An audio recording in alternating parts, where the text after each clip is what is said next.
Hi, everybody. Welcome to another English class here on Verbling.com. My name is Lisa, and I'm one of the English teachers here at Verbling. And in this hour, I'm going to be having a reading class. So if you have a reservation for this class, you can go ahead and use your reservation now. If you don't have a reservation but you want to join us, just wait a minute, and when you see the Join Class button, then you can just click on the Join Class button at the top of the video, and then that will open up a new window for you, which is the Google Hangouts window, and then you'll come in here and show up here with us, and we'll be able to get started. So hi, Oriol, how are you? Hi, I'm fine, thanks. All right. Happy New Year. Yeah. Good to see you. Okay, and Leszek is joining us too. Hi, Leszek. Welcome.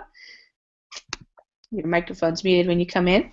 Hello, Lisa. Hi, how are you? Very, very good. How are you, Lisa? I'm great. Nice. I went snow skiing yesterday, downhill skiing. Yes, really? So that was fun. So I'm a little tired today. Oh my gosh. Yeah, but it was really fun. Last day, yeah. It was last day last year, December. I was with my friend on the small slope. Nice. Yeah, also we spent there 5-6 hours. I Wow. also was really tired. But it's a beautiful sport, my goodness. Like a narcotic too. Yeah, I really enjoy being outside. In fact, yesterday where I was, it was snowing most of the day, so that was fun. Yeah. Which was good because the mountain needs more snow because there's not that much snow, so you can still see some rocks and some creeks, water, and so yeah, getting more snow is good thing. It was a crowded place? What? It was crowded place? Yeah, it was pretty crowded. This weekend is a 3-day weekend, a holiday weekend for us in the United States. And so people don't have to work or go to school on Monday.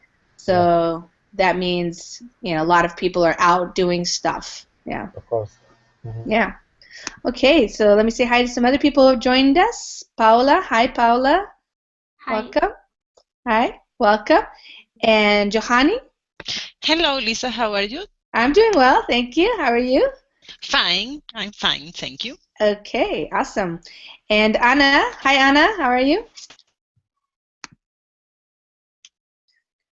Your microphone is muted, Anna. Before we get started, as people are coming in, I just like to say hi to everybody and check in and make sure your microphone's working. So, Alexi, how are you? Hi, Lisa. I'm doing well, thank you. Okay. How are you? I'm doing well. Today? I'm doing well. I'm not sick anymore. I had a cold, but my voice is still not back to normal. And I was just telling Leszek that I went skiing yesterday, and it was snowing, so it was kind of cold and wet, and it didn't help my voice.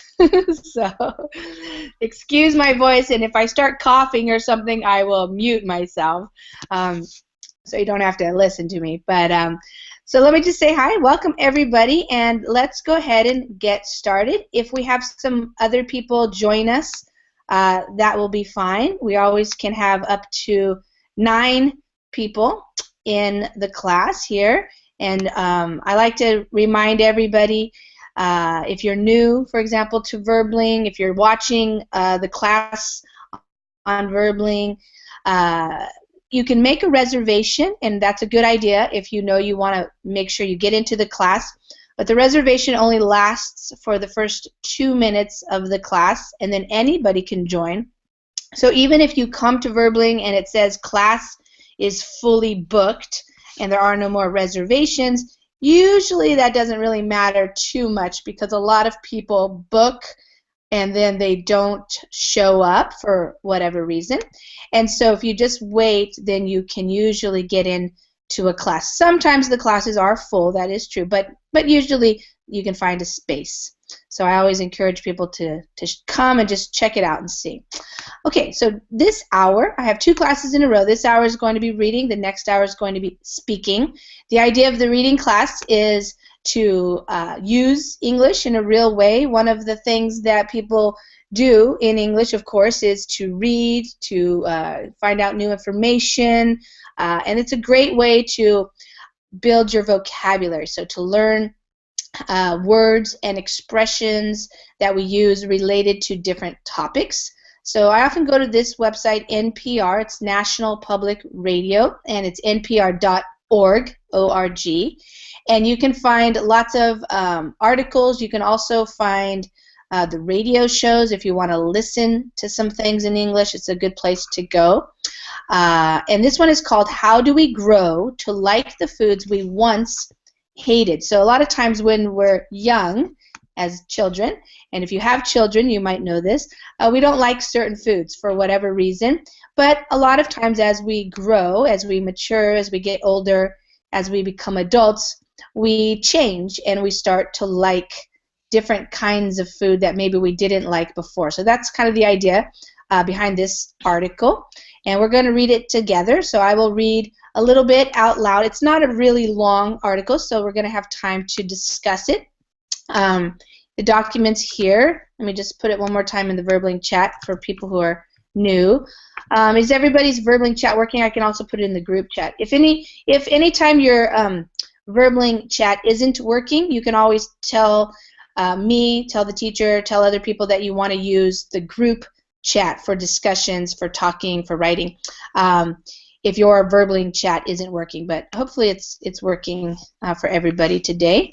Sometimes they're making adjustments to the website and things don't work, but it looks like it's working. And hi, Greg, welcome. Okay, Hello. guys. Hi. So we'll get started, and hopefully everybody will have at least something to read. Sometimes articles are longer than others. This one's not too long, but we'll give everybody something to read. How do we grow to like the foods we once hated?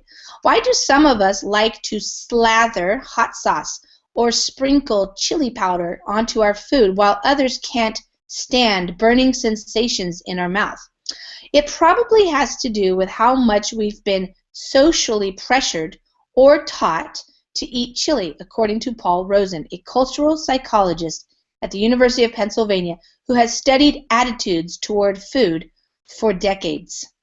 Okay, so Paolo, why don't we start with you, and you can read what I just wrote. I read first just to let you guys listen and see how I'm pronouncing things, and then it's your turn. So. Yes. Okay. How do we grow to like the food that we once hated? Why do some of us like to shelter hot sauce or sprinkle chili powder onto our food, while others can stand burning sensation in our mouth? It probably has to do with how much we've been socially pressured or taught to eat chili, according to Paul Rosen, a cultural psychologist at the University of Pennsylvania who has studied attitudes towards food for decades.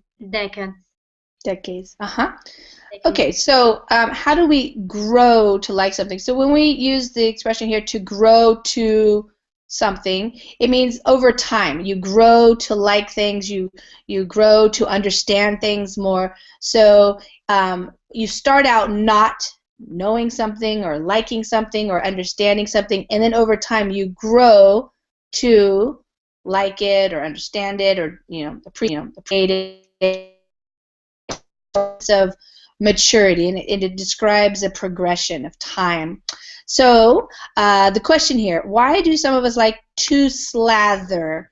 Slather refers to putting a lot of something onto like your food. So you can slather your bread with butter if you put a lot of butter on it.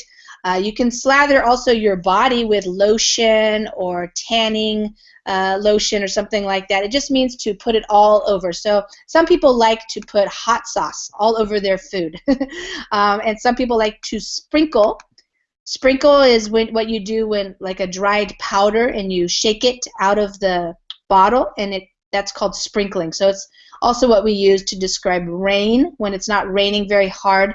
It's just a little bit of water coming down out of the sky. That's called sprinkling.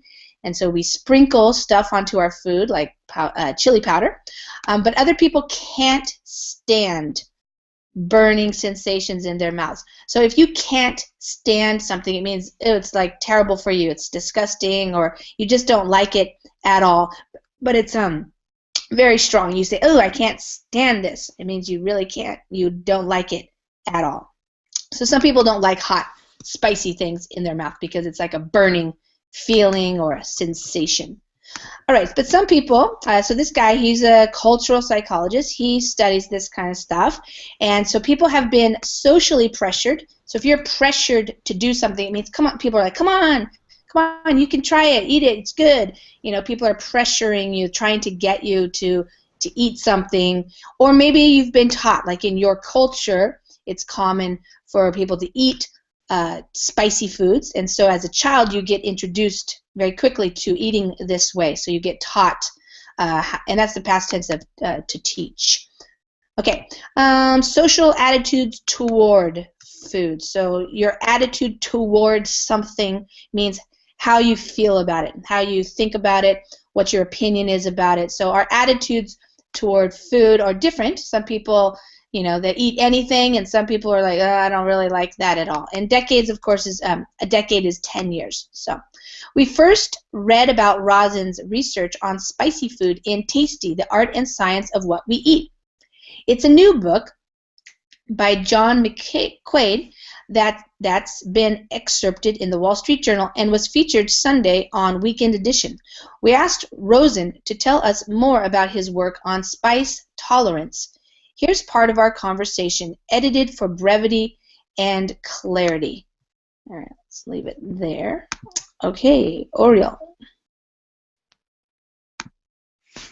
We first read research on spicy food and tasty. The Art and Science of What We Eat is a new book by John McQuaid that's been excerpted in the Wall Street Journal and was featured Sunday on Weekend Edition. We asked Rosin to tell us more about this work on spice tolerance. He's part of our conversation, edited by brevity and clarity. Okay, good. All right, so he's been doing some research on spicy food. So here in English, we can talk about spicy food. It's hot and spicy. So sometimes it gets a little confusing. So if somebody says, oh, it's too hot, they might not know if you're talking about if the temperature of the food is too hot or if it's spicy. So if you want to be more clear that it's the spice that's hot for you, then you would say, oh, it's too spicy. But people do say, oh, it's too hot. This food's too hot for me. But then some people don't know. So you have to clarify it's spicy. Okay, so there's a new book that's been excerpted. So from a book, you can take a little section of it, like a chapter or something. That's called an excerpt. And the verb to excerpt means you take a portion of it and then you publish it somewhere else so people get an idea of what the book is about. So his research has been excerpted out of the book and then put into the Wall Street Journal, which is a newspaper. And it was featured, so it was when you feature something, it's the main topic or the main article that's given the most space, kind of thing, and in the weekend edition of that newspaper. All right, so we, NPR Radio asked him, Rosin, to tell them more about his work on spice tolerance. Your tolerance for something means how much can you handle, how much, is too much for you. So if you have a high tolerance for spicy food, that means you really like the chili, you really like the spicy stuff. If you have a low tolerance, it means you don't really like it at all. So here, when you go to like a Thai food restaurant or Indian food restaurant, they will ask you how spicy do you want your food, and you tell them usually in stars. So like 1 star would be not spicy at all, 2 stars a little bit, and then the hottest, the spiciest would be 5 stars. So if you want a 5-star spicy meal, you can tell your waiter or waitress. Okay, so here's part of the conversation, and it's been edited for brevity, so make it short, and to make sure it's clear and understandable. So the first question, how did you get interested in researching spicy foods? The chili pepper is a subject of great interest to the public because so many can't stand it.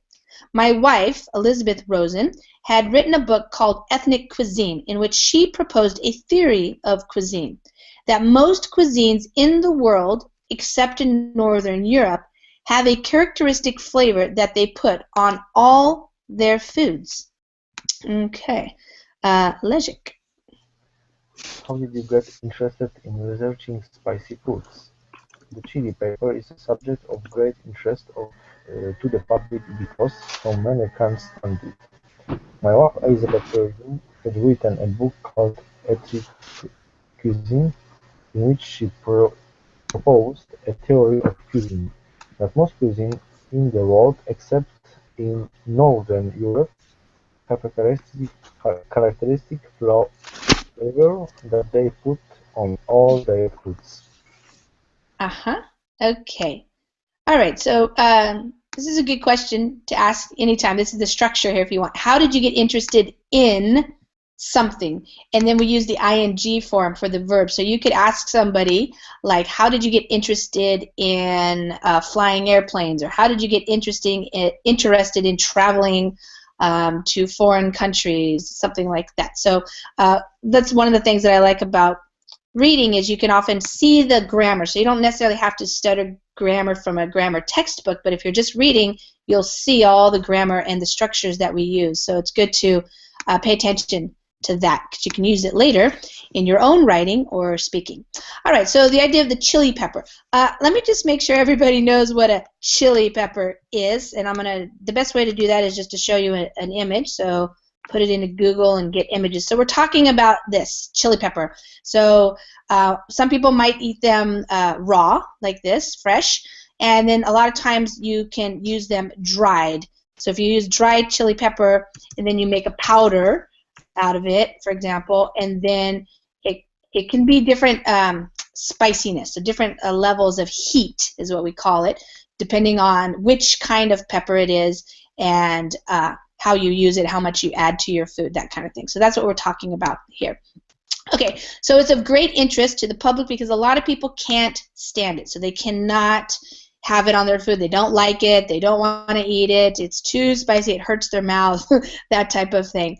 And interestingly enough, this, of course, is taking place in the United States. And U.S. cuisine, it's not very fancy, hamburgers, hot dogs, things like this. We don't really use a lot of chili spice at all, but we have a lot of different ethnic cuisines. So if you come to the U.S., you'll see we have lots of Mexican food restaurants, Chinese, Thai food, Indian food, and they have much more spiciness to their food. So that's what she has written about, his wife. She proposed a theory of cuisine. So to propose something means that's what she put out in her book. She is putting it out there like, I have this theory why people cook the way they do, this kind of thing. And so everybody around the world except in Northern Europe, they have this characteristic flavor. So characteristic meaning it's characteristic of their cuisine, and that is they put things on their food, oftentimes spicy or different types of spices. And that flavor in Mexico is chili, and it is on virtually every savory food they eat. Chili pepper, when it came to Europe, tasted so bad. So this terrible tasting food comes over along with potatoes and tomatoes and all these other relatively good ones, and it becomes a major flavoring in the cuisines of West Africa, South Asia, and a good part of Southeast Asia, and it makes their food taste better to them. So I got curious about how the hell that happened. Okay, Johanny. And the flavor in Mexico is chili, and it is on virtually every savory food that they eat. Chili pepper, when it came to Europe, tasted so bad. So this terrible tasting food comes over along with potatoes and tomatoes, and all of these over relative good ones, and it becomes add major flavoring in the cuisine of West Africa, South Asia, and good part of Southeast Asia, and it makes their food taste better to them. So I'd go curious about how that happen. Okay, so yes, the flavor. So a flavor is some kind of how something tastes, and you flavor your food. So to use it as a verb, to flavor your food means to put specific types of spices in your food, or maybe sugar or something. So it depends on what kind of flavor you want it to have. But in Mexico, for example, the chili pepper is very important. The salsas and different things, and it's on virtually every. So virtually means like almost every savory food. So we have savory food and we have sweet food. So savory is doesn't have sugar, so it's not a sweet food. It's things with different types of herbs and spices, things like that instead of sweet. They use the chili pepper, and of course things have traveled around the world. So other kinds of food has traveled. Like the potatoes and tomatoes, those went from the New World to Europe, but they didn't like the chili. So for the Europeans, it was terrible tasting, and so they adopted the potatoes, of course, and the use of tomatoes. But those were relatively good foods that they did like. But the chili pepper they didn't like. But it did go into these other countries, and so it became a major flavoring in the different cuisines. So major meaning significant or important, flavoring. So a spice that they used in all these different types of cuisines, which for Americans are known to be much spicier. And so sometimes Americans don't like this type of cuisine, or if they do like it, they just can't have it so spicy. So that's where the one or 2 stars comes in instead of a 5-star. All right. So, but it's been used in Africa and Asia, Southeast Asia, and so he got curious about. So you get curious about things. You wonder why. How did this happen? What and you want to know. And then here, how the hell did that happen? And you can also, if you don't want to sound like that, you can say how the heck. Heck is like a little bit less vulgar. But hell is very common. You'll hear it on TV episodes and movies and things like that. So how the hell did that happen? Okay, you went to Mexico in the 1980s to study this, right? So remember, this is kind of like an interview here, so he's interviewing. I lived in a village near Oaxaca in southern Mexico for a month and saw how they dealt with their chili peppers, how they served their meals. It was a traditional village that just had gotten electricity. Nobody had a refrigerator. I discovered that at about 4 or 5 years old, the kids started liking chili. In the village of 1,500 people, everyone over the age of 4 or 5 loved hot chili. Okay. Greg.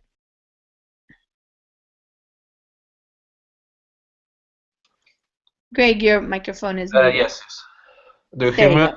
Yeah. You went to Mexico in the 1980s to study this, right? I lived in a village near Oaxaca in southern Mexico for a month and saw how they dealt with their chili peppers, how they served their meals. It was a traditional village that just had gotten electricity. Nobody had a refrigerator. I discovered that about 4 or 5 years old, the kids started liking chili in the village of 1,500 people. Everyone over the age of 4 or 5 loved hot chili. Yeah. Okay, so Oaxaca, that's in southern Mexico there, small village there. And, well, it's a state, but he lived in a small village. So he learned, or he saw, how they dealt with.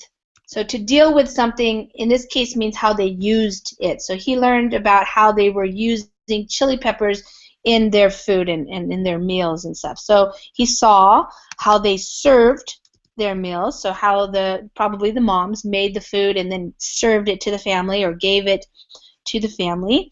It was a traditional village with they had just gotten, so here if you're paying attention to like verb tenses, just had gotten electricity. So before that they didn't have electricity, So now, when he was there, they had just gotten it, but nobody still had a refrigerator. So even though they had electricity now, people did not have refrigerators. And so basically what he learned is that very young children, 4 or 5 years old, already started to like chili. So everybody put it all over, and they loved it. So we're talking hot chili. Hot meaning spicy, spicy hot.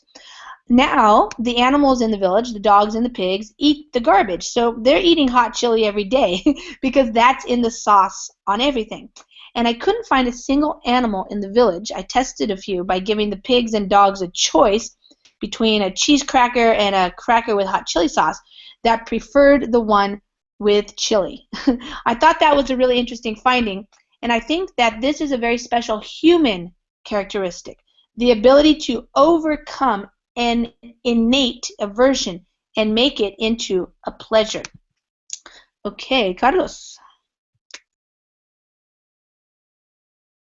Hi. Now the animals in the village, the dogs and the pigs, eat the garbage. So they're eating hot chili every day because that's in the sauce and everything. And I couldn't find a single animal in the village. I tested a few by giving the pigs and dogs a choice between a cheese cracker and a cracker with hot chili sauce that preferred the one with chili. I thought that was a really interesting finding, and I think that this is a very special human characteristic, the ability to overcome an innate aversion and make it into a pleasure. Mm-hmm. All right, so he was noticing the difference between the humans and the animals there. So that if you think about it, get an image in your mind, the dogs and the pigs, of course, they're eating the garbage, leftover food and stuff. And they're, of course, eating the hot chili because it's on everything. But he couldn't find a single animal, so not even one animal that preferred the chili sauce, so preferred food with the chili sauce. So his finding, what he discovered about this, and what he made it mean is that humans have a special kind of characteristic about themselves, and that is we have the ability.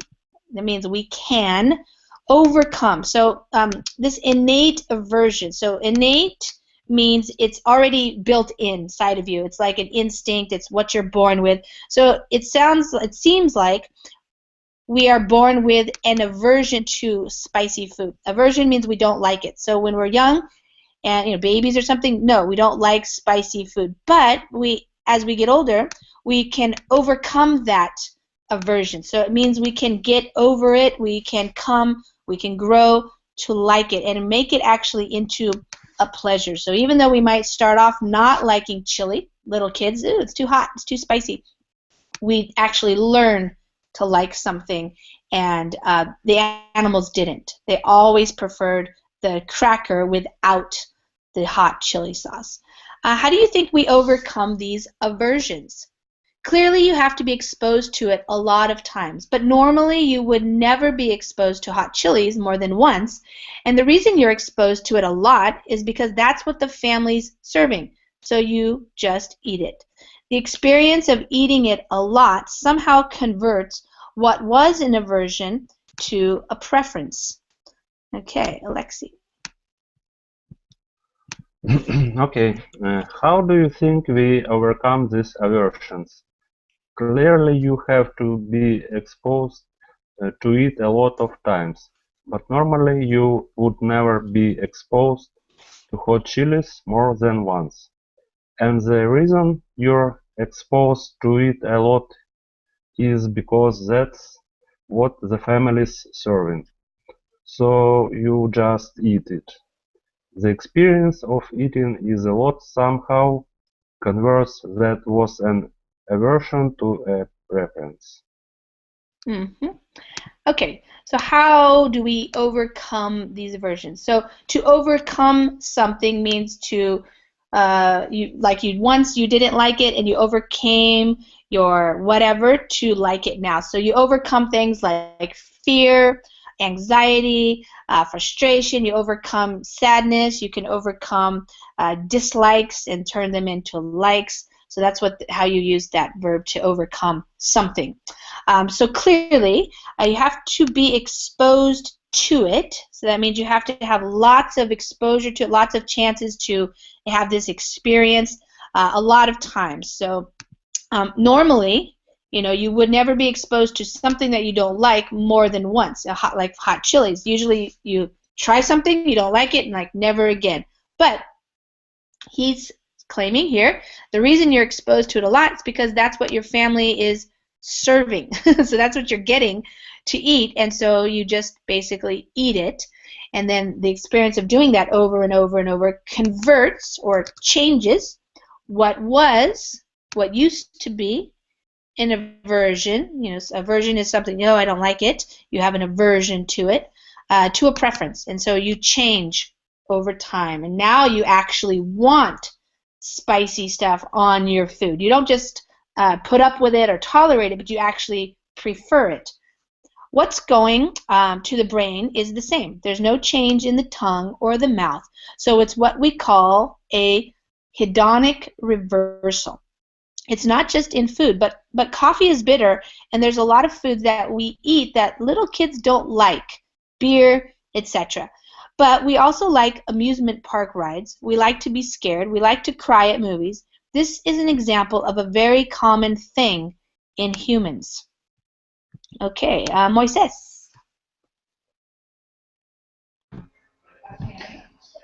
What is going on to the brain is the same.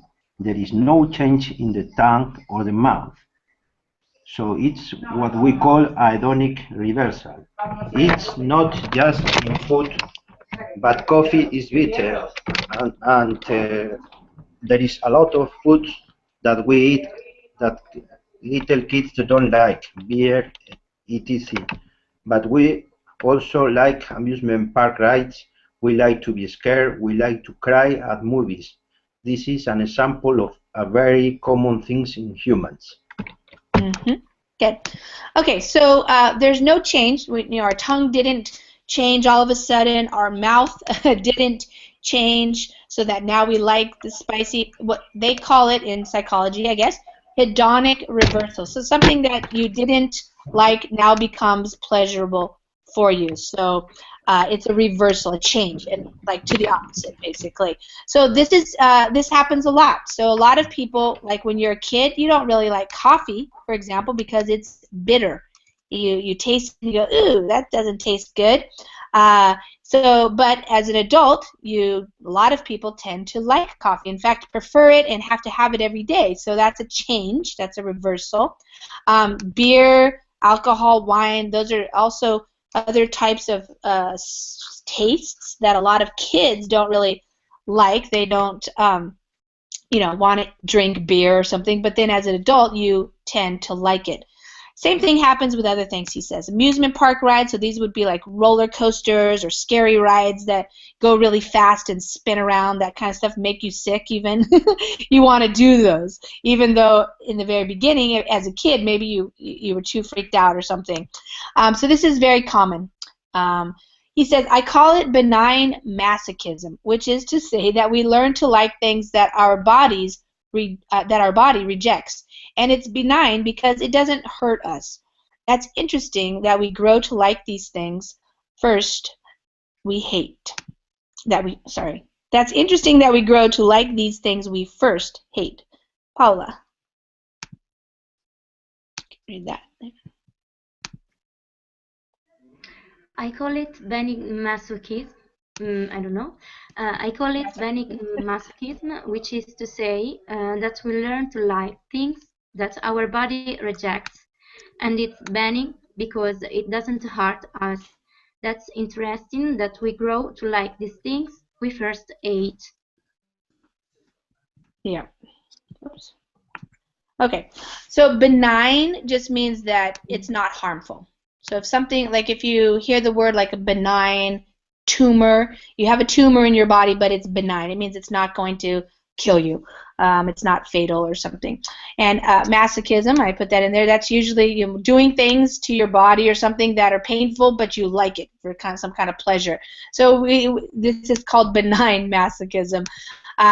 We learn, so this is we grow to learn to like things that our body rejects. To reject means we say no. So as a child we say, ew, yuck, I don't like that. but we grow to like it, or we learn to like it. And basically the idea is because in reality it doesn't really hurt us. You know, spicy food, it might burn your mouth a little bit, but it's not going to kill you or anything. So we can take it and we start liking it the more we have it. So we grow. That's the idea of growing to like the things that at first we hate. It's like getting to like smoking. When you first smoke, it's terrible, but you may keep going because there's social pressure, and that pressure gives you enough experience, and somehow with that experience it usually inverts. Okay, Oriol.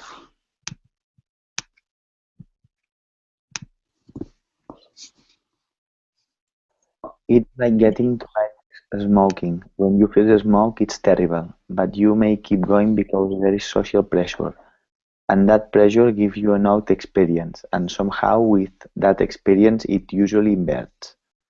All right, so smoking is a similar thing. Usually people don't like the smell of smoke, and if you try smoking, it's not a wonderful experience. It's terrible, but you might or you may keep going. That means you might keep trying it, try to like it because of the social pressure, perhaps. Maybe you have some friends or a boyfriend or a girlfriend or somebody who's pressuring you to continue to do these things that at first you don't really like. And then at some point, that experience inverts. So to invert, it reverses, like it changes. So you actually start liking it and doing it more and more. For some people, it inverts pretty quickly. In my case, I like hot food now, but moderately hot. It took me many, many years of trying to like it, which just meant eating a lot of it. The same is true for me with beer. Beer was too bitter for me, but I kept drinking it, and now I like it. So I don't know what happened. Leger. For some people, it inverts pretty quickly. In my case, I like hot food now, but moderately hot.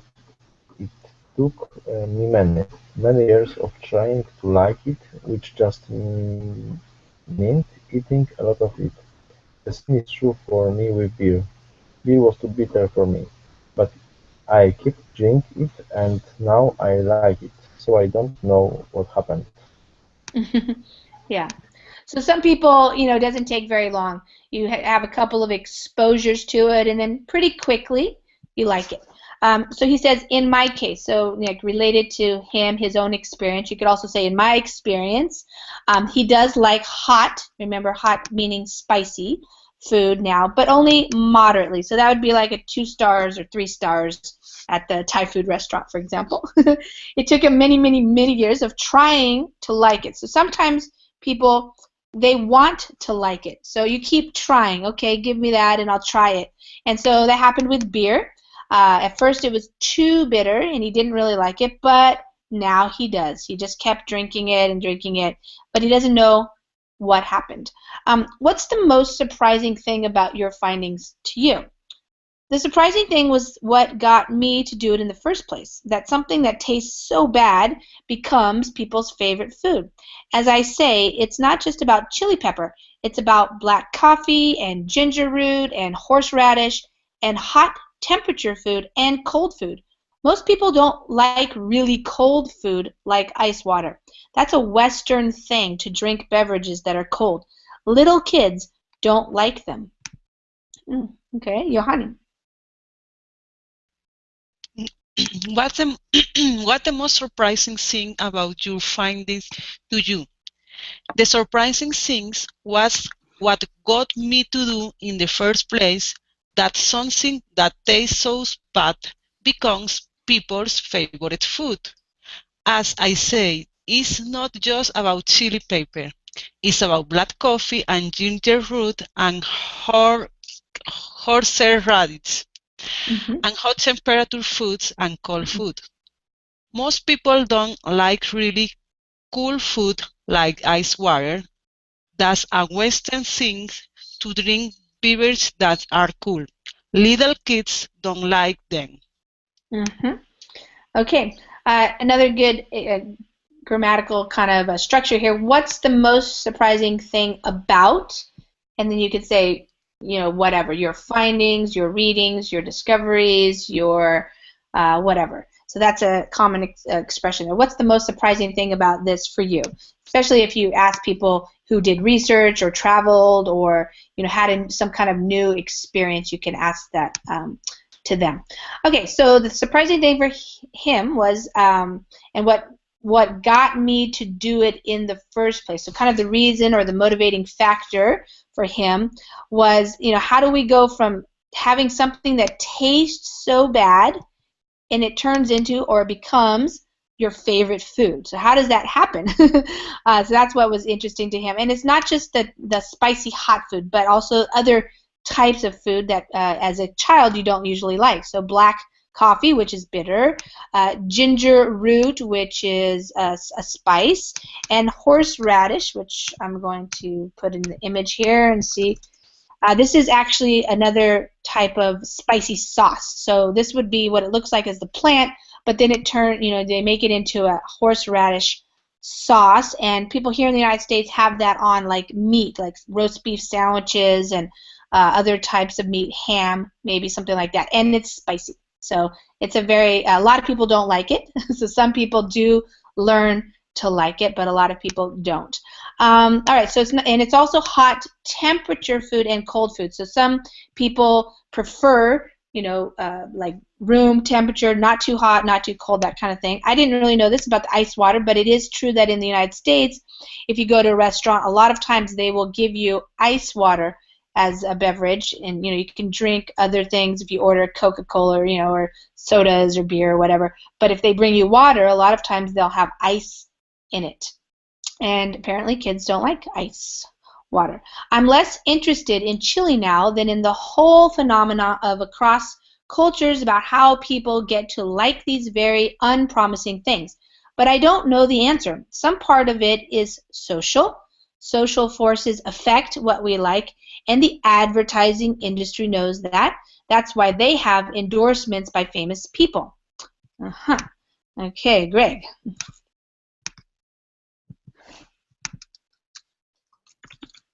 Okay, I'm less interested in chili now than in the whole phenomenon of across cultures about how people get to like these very unpromising things. But I don't know the answer. Some part of its social forces affect what we like, and the advertising industry knows that. That is why they have endorsements by famous people.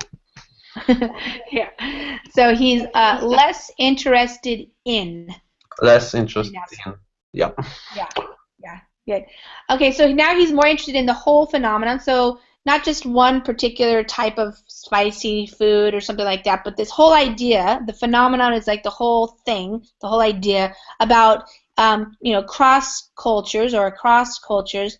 How do people like the things that they like, especially when they are unpromising things, like meaning the things that you wouldn't think you would like, and as a child you didn't like, perhaps. He doesn't know the answer, so he's researching, he's trying to understand.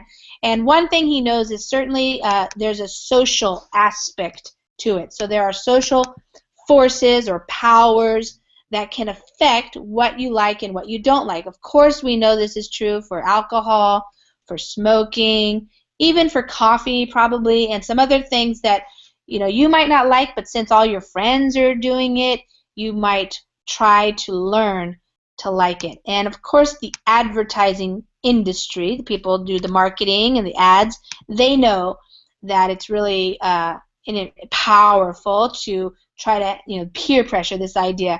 And so, and they have these famous people like athletes, movie stars, you know, people, celebrities that you would know, they endorse products. So that's why you see, you know, people, certain, especially in the United States, celebrities and famous people are on advertising campaigns, in commercials, in magazines, drinking milk or drinking sodas or eating at certain restaurants, that kind of thing. So, you know, the idea is, oh, if so-and-so does it, everybody will want to do it. It sounds like you're generally interested in disgust and turning disgust into acceptance. He says, I'm interested in that the Chinese and Southeast Asians think we're crazy for liking cheese, but they eat rotted soy and fish in their sauces.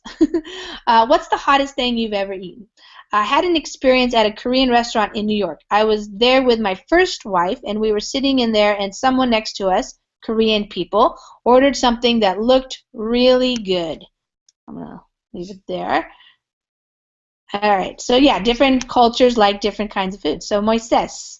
Wait, Alexi, is it your turn? Hold on. Alexi? Okay, yeah. There you go. Sorry.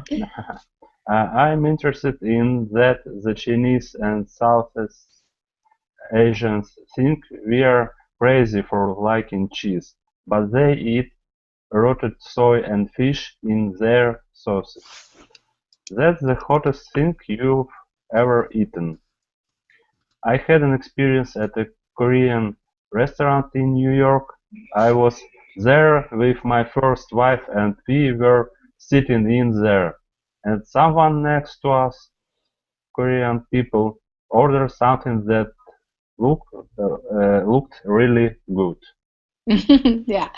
Okay, so the thing that he's really interested in is the fact that different people like different things. So some people might think, you know, Americans are crazy, they love cheese, they put cheese, melted cheese on everything, and that might be disgusting to you.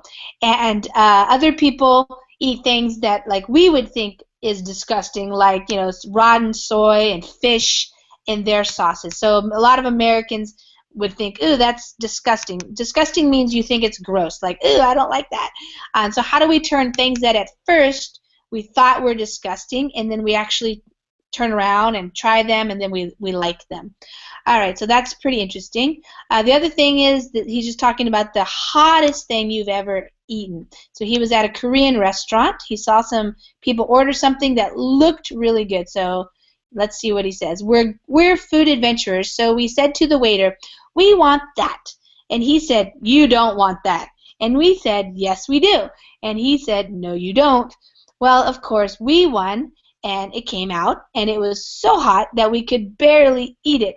And we forced it down because we had established our credentials. So we had to eat it. Okay, Moises. We are food adventurers, so we said to the waiter, we want that. And he said, you don't want that. And we said, yes, we do. And he said, no, you don't. Well, of course, we won. We won, and it came out. And it was so hot that we couldn't barely eat it.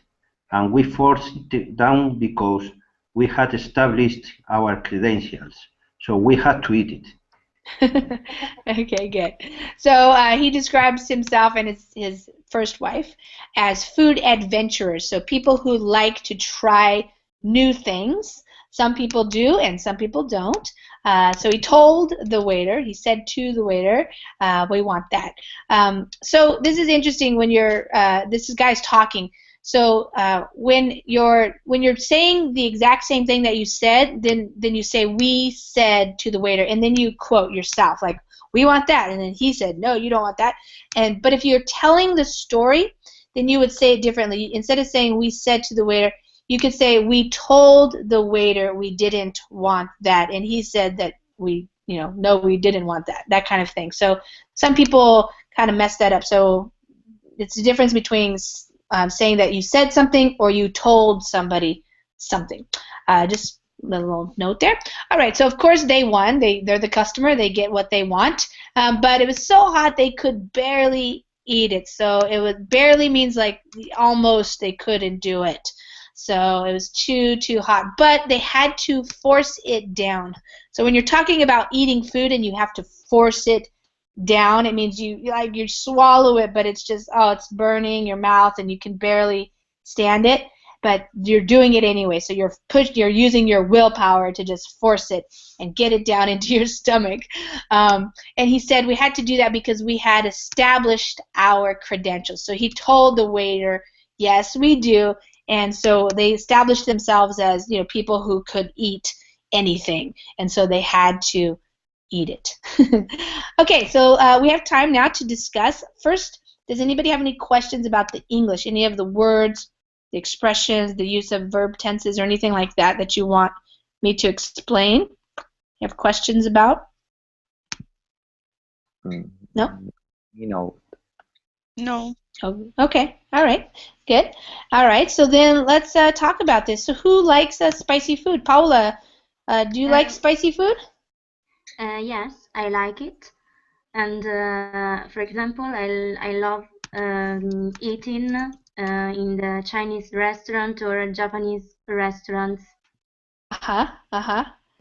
And when you're so Paula, are you from Italy?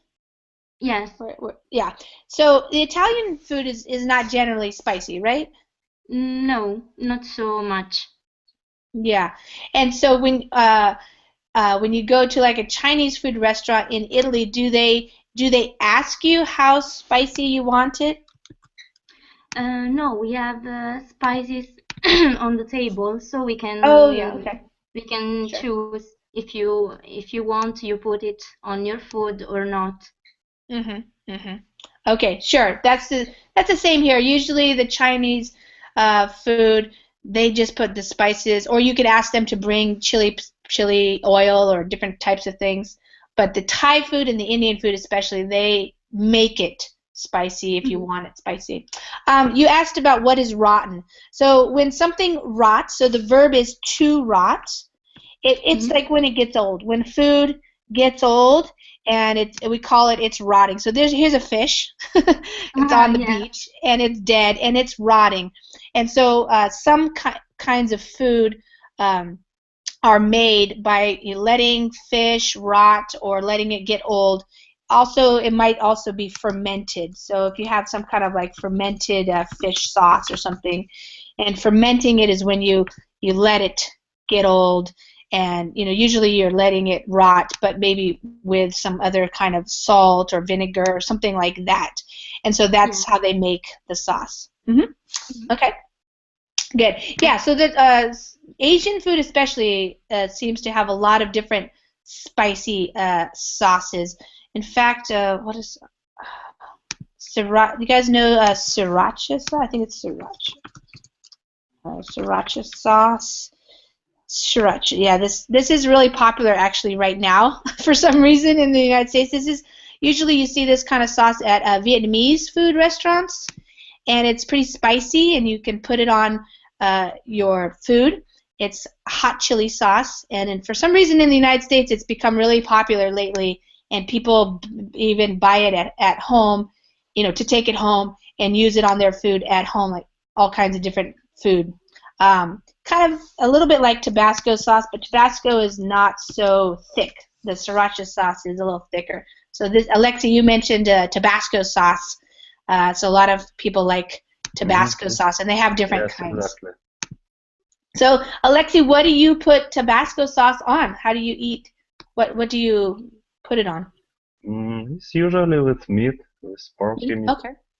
Yes, with porky meat, and I know these sauces have particular unit of measurement, and yes, if this unit more than 1 million units is pretty spicy sauce, and you can stand nothing try to eat the sauce because it's too hot.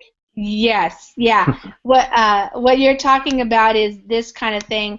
They call it the heat index. So there are some peppers, like these are not hot at all, like red bell peppers or something. And then you get into jalapeno, cayenne peppers, serranos, arbol chilies, and then Tabasco, cayenne pepper, and then the hottest ones are, well, usually habanero are the ones that are hottest here, but I don't even know these ones. Yeah, that could seriously do some damage to your mouth. Yeah, so some people really like hot food. Well, Greg, what about you? Polish food is not too spicy, I imagine. No, it's not. I think it's more about simple dishes with the meat. And I usually, even if I have a Polish soup or something, or Polish dish, I usually add I think sometimes about half of the small package of the black pepper, you know. Sometimes, say, for example, I add something like garlic, small pieces of the garlic or garlic in the powder. So I like to, spicy food in this case. Chili. I cannot really say too much about the chili sauce. I use it, but not in the Polish dishes. For example, like jambalaya. I don't know if you know this kind of type. And sometimes I like to add some spicy things to the pasta with some kind of sauce, bolognese sauce and stuff like that. So I'm a big fan of it. I like to when my mouth is burning and people are always surprised. I remember when we ordered pizza with some chili sauces, and my friend just behaved in this way that he constantly breathing and you only feel happy. So there's a lot of laugh. Well, personally, I don't understand too much people who just don't like too spicy. I remember when I ordered once, it was too spicy. I finished under the tap water, but I came back and this time I continued eating. Yeah, like this. Yeah, some people it can be so spicy that you start crying. Yeah, but later I continue eat. Just give me a glass of water and still continue to eat.